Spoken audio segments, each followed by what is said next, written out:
After a long pause, I smiled coldly. You're wrong. Sure, I'd want someone like me, but why you? I expected him to be shocked, but he laughed loudly, making the canoe almost tip over. I shouted, "What's so funny?" He said, "You've thought it through, but you missed two things. First, if I can't escape the chair, I'll tell everything before I go. What do you think happens then?" I shivered. If he told everything, I'd become a strange, unusual person to everyone. Life would be worse than a death row prisoner's. He smiled meanly. "Why do you think I pushed my brother off the cliff? When I told him everything, he said he'd tell the world. Maybe he didn't mean any harm, but I was terrified, so I pushed him." That solved one mystery: why Luo Zhiqian killed Luo Zhixin. But other questions remained: his mistaken identity, Bai Zhuqiang's behavior. In this moment, I didn't have the heart to ask. He smiled meanly again. "Second, you've overlooked something. You have no choice." I froze, confused, until he pointed at the sea. Following his gaze, I saw a small submarine coming to the surface. He'd used the radio to contact it.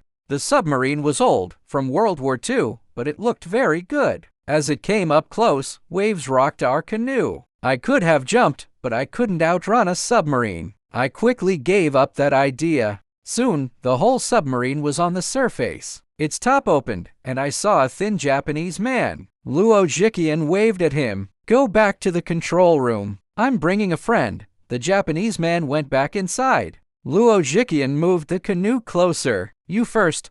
I didn't jump onto the submarine right away. "What do you want from me?" He played with his pistol, smiling. He clearly wanted to scare me. "We can talk inside. Get on." I looked at his gun, pointed at my heart. I had to obey, or I would be shot. I jumped onto the submarine's deck. He kept the gun raised, so I climbed inside. He followed. It was a small submarine, probably the smallest of its kind back then. It wasn't made for fighting. It was used for talking or moving spies during the war. It could hold 5 people at most. Running it alone needed skill. This Japanese man must be a genius with machines. Inside, Luo Zhiqian made me go into the only room. We sat on a bunk bed. He kept his distance, still pointing the gun at me. My mind was confused, but I asked, "What do you plan to do with me?" "I want you to join my plan," he said. I smiled coldly. "Selling the immortality drug in bottles?" "Yes, but that's the last step.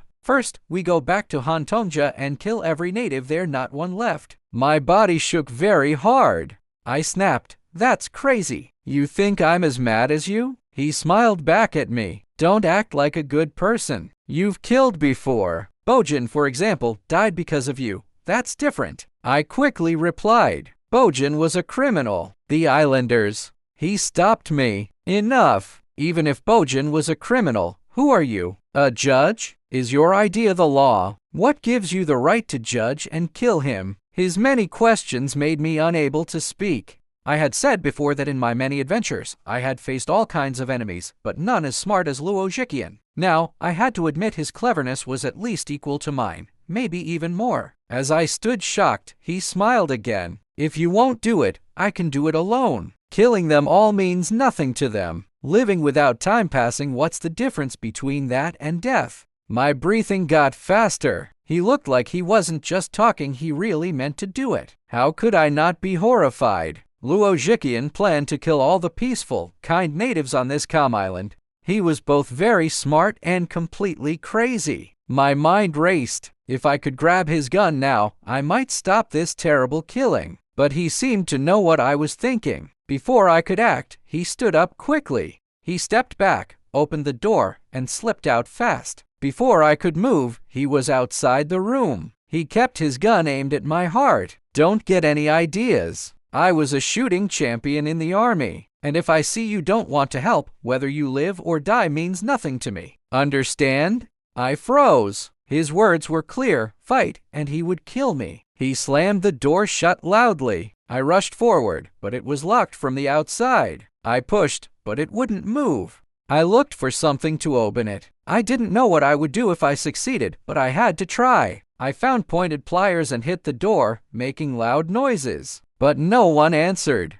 The submarine's rocking told me it was going underwater. Luo Zhiqian was starting his plan going to Hantonja to kill the natives. They not only didn't harm him but had saved his life years ago. I had to do something, but in this situation, I couldn't. I kept hitting and shouting for half an hour. Finally, the door opened. I rushed out, only to feel a hard hit to the back of my head. My vision went dark, and I fell. The hit knocked me out cold. Even though I was unconscious, maybe because of the immortality drug, my feelings were strangely changed. My eyes saw nothing, my arms and legs were numb and couldn't move, and my ears heard no sound. Yet I felt completely awake. It was a strange feeling, as if my soul had left my body. But this soul was blind and deaf, feeling nothing. At first, it was interesting, but soon the complete lack of feeling became very painful, like being tied up in a dark prison. My thoughts stayed clear, continuing despite the fear. I told myself this was temporary, I had fainted, but the drug's super anti-aging compound had made my brain cells active,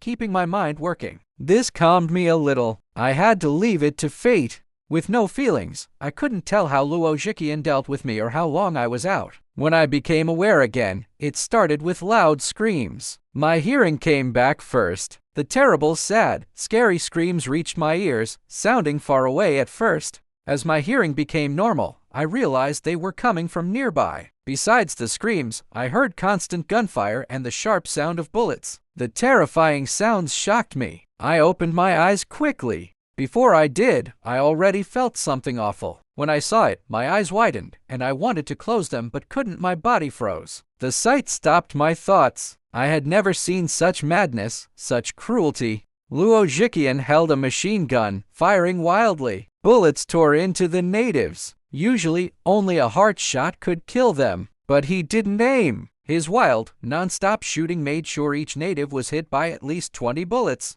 With so many shots, at least one hit the heart. By the time I looked, the clearing was full of dead bodies. A dozen natives, either not hit or not badly wounded, stood confused. They didn't fight back, probably not knowing what to do. It didn't take long. Those dozen fell too. The shooting stopped. Luo Zhiqian's hand left the trigger, wiping sweat, but my ears still heard fake da-da sounds. The memory of the killing was too strong, unforgettable. After a while, I could breathe again. My gasps caught his attention. He turned, showing wolf-like teeth and a scary smile. "What do you think?" I was so shaken I could barely speak. With all my strength, I managed, "You're a." Before I could find the right word, he pointed the gun at me. I shouted, "You're a crazy animal." He pulled the trigger, but his hand moved down, pointing the gun up. A burst of bullets flew over my head. I stood, walking towards him. My face must have been terrifying, as fear showed on his face. He screamed, "What are you doing?" As he asked, I jumped forward, covering the distance in one leap, roaring, "I'm going to kill you." He swung the machine gun down at me, but I was faster. My fist went deep into his stomach. The hit was hard, pain or not, he couldn't help but shake. His body bent over, his grip weakened. When the gun hit me, it barely hurt. I didn't stop. As he bent, I hit his chin with my knee. He made a deep cry, flailing, dropping the gun, and falling backward. I jumped on him, holding him down. If his killing was madness, my actions were almost as crazy. Once on him, I didn't hesitate. My hands grabbed his throat, squeezing so hard they went numb. One thought filled my mind: I must choke him to death. I tightened my grip, stronger than ever. I could have broken a steel pipe as thick as his neck. His neck bones cracked. His arms and legs moved wildly for 5 minutes before slowing down. His mouth opened wide, tongue hanging out, eyes bulging. His face looked terrible. Seeing this, I thought, he's dead. But then, he can't die. As these thoughts fought, my mind cleared. I realized he couldn't die now. It would be very bad for me. With that, I let him go, falling to the ground. I had used so much force earlier that I could barely stand. After I let go, Luo Zhiqian lay still. His bulging eyes stared at me like a dead fish's, not moving, making me unsure if he was dead or alive. I gasped for breath, struggling to my feet. My eyes stayed on his face. After what felt like forever, his lifeless eyes slowly began to move. He wasn't dead, he was alive. His eye movements got faster. His chest started to move up and down. Then, in a rough, grating voice, he said, "You almost choked me to death." He had come back to life. Anyone else would have died after 10 minutes of such pressure on their neck, but Luo Zhiqian magically came back. Unless his head was cut off, he seemed impossible to kill. He pushed himself up and stood. Standing, he repeated, "You almost choked me to death." I took a deep breath. "I'll still choke you to death." He gave a sad smile, stumbling forward to steps. "Looks like we can't work together." As he spoke, he kept walking. I didn't know what he planned, so I watched closely. Suddenly, I realized what he was doing. At that moment, his movements became very fast. But I reacted just as quickly, jumping forward. He dived for the machine gun, grabbing it, but I landed at the same time, stomping hard on his hand with both feet. My weight made his hand let go. I kicked the gun away and ran forward. Luo Zhiqian chased, but he was half a step behind. By the time he caught up, I had the gun in hand. I said coldly, "Don't move. One pull of the trigger, and even if you were raised on the immortality drug, you're finished." He stopped 2 yards away, breathing hard. "What do you want?" I replied, "First, I'm taking you back. Then I'll tell the police to find Bai Zhuqiang on Timor Island." "You're just leaving like this?" he asked. I looked at the scattered dead bodies in the clearing. "Of course. What else would I do?" He said slowly, "I don't care. I'm going to die anyway. But you, how much immortality drug are you taking?" "I suggest you take a lot, but how much can you carry?" "Even if you take it all, it will run out." "Then what? Do you know how to make it?" His many questions made me unable to speak. He smiled slyly. "You get it now. Without you, I can find another partner and do well. But without me, you're in trouble." I stood shocked. His words hit my weak point. I backed up, took a bamboo tube from a dead native's waist, and drank several big sips of the immortality drug. I didn't know why I did it then. It was like a smoker lighting a cigarette without thinking. Seeing this, Luo Zhiqian laughed loudly. Was I right? I spun around, gun still in hand. "Don't think you can threaten me. I'm still taking you back, and you'll face execution." His smile disappeared, his face looking serious. After a pause, he said, "You must be crazy. Don't you care about yourself? I'm telling you, with the natives dead, I'm the only one who knows how to make the drug." I took another breath. "Don't worry, I won't beg you for the recipe. Truly, I had no clear plan for my future. But one thing was sure, I was taking Luo Zhiqian back." I grabbed a large bamboo tube from another native and threw it to him. I took a similar-sized one filled with the drug. Then, pointing the gun at him, I said, "Move."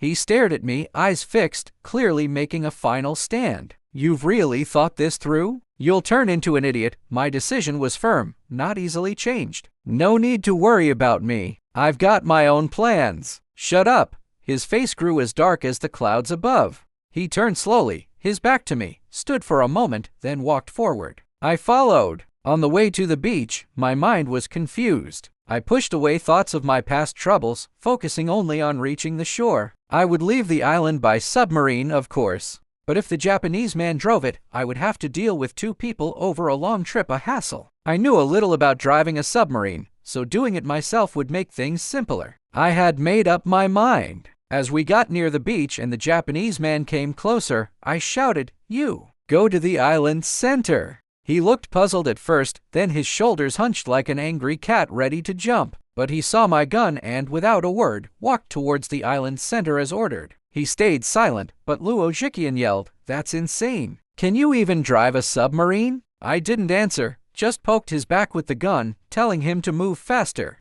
We reached the beach, the submarine anchored nearby. Learning from my past mistake against Luo Zhiqian, I was careful. Without warning, I swung the gun's handle, hitting his head hard. He didn't even make a sound, falling down in a heap. I grabbed some vines, tying his hands and feet tightly, then lifted him onto my shoulder and went for the submarine. When I had arrived on the island, I was unconscious, carried by Luo Zhiqian. Now, it was his turn to be knocked out, carried by me. I felt a little proud victory was mine at last. I pushed his body through the submarine's hatch, then climbed in, locking him in the cabin with a tube of the immortality drug. I went to the control room, checking the machines. I could drive this old submarine, and its communication equipment was excellent. Once past the stormy wave zone, I could call for help. I steered the submarine away from the beach, going underwater and moving forward. Through the wave zone, strong currents rocked the submarine like a baby's bed. I feared it might flip over and stay upside down. But my worries were wrong. The submarine soon became stable, and I surfaced, using the radio to call for rescue. The response was faster than I expected.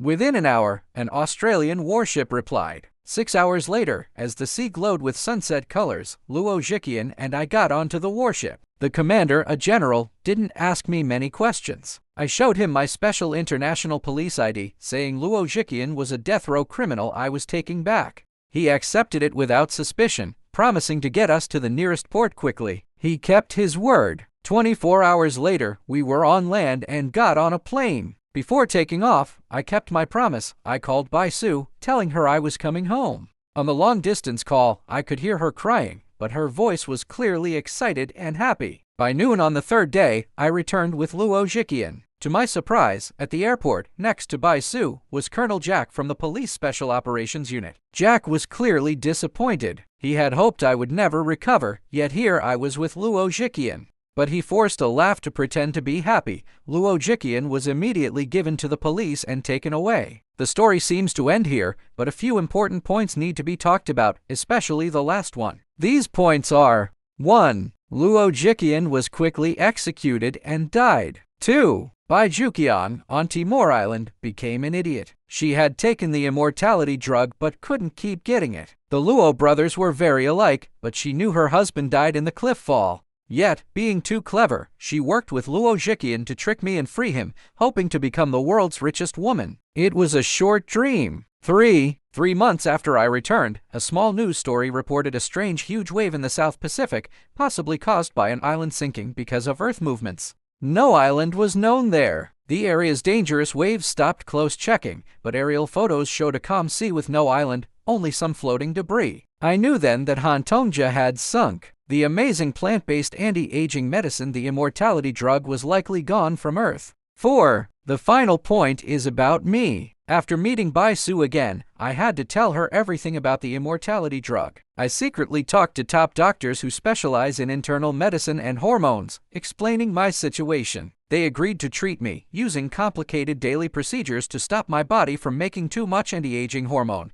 trying to make it normal. If that failed, they would do complex surgery. This surgery would involve the endocrine system, a part of the body that medicine still doesn't fully understand. Could they successfully remove part of my hormone glands? What side effects might happen? Even though they were experts, they needed me to sign a form saying I understood the risks. As I signed, I couldn't help but smile sadly. What kind of person would I become? I knew Bai Su was more pained than I was. She hid her sadness, never showing it when I was around, always encouraging me. But I could see her distress. Though she smiled, her fingers squeezed tightly, showing her worry. Besides holding her hand, I had no way to comfort her, a sad thing I don't want to think about. Will I be okay? Even the experts aren't sure. During the long treatment, I must rest alone. What will happen? No need to worry, I'm the hero of an ongoing story, so I'll surely turn danger into good luck and be fine.